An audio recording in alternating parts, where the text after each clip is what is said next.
important verb that you must learn in every single language to be able to express two things. First, a progressive sentence or progressive tense when something is happening, all right?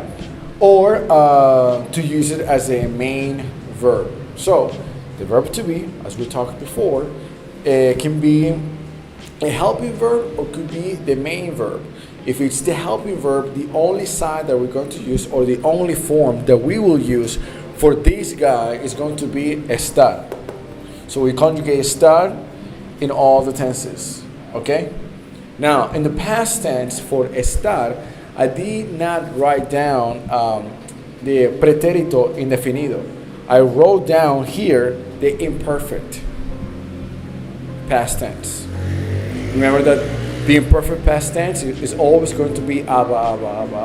If it's AR verb, yo cantaba. Okay, so estaba. Okay, for imperfect past tense. What else? If it's used as a main verb, you can use both sides. All right, but it will be determined on what is being used after the verb. For example, if after the verb or to be, we have another verb conjugated with ing in English and ando or yendo in Spanish, now this is working as a helping verb.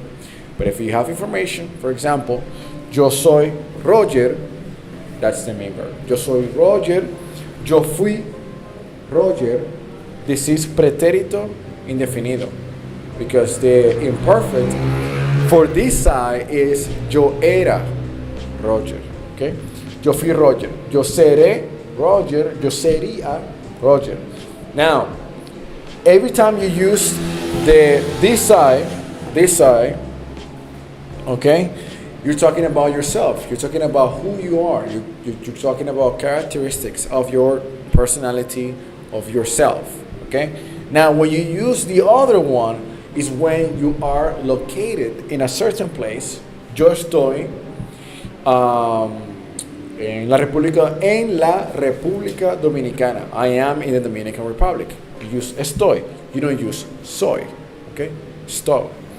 Yo estaba en la República Dominicana. I was in the Dominican Republic. But now, this side is only being used to locate or to place yourself physically, mentally, or emotionally.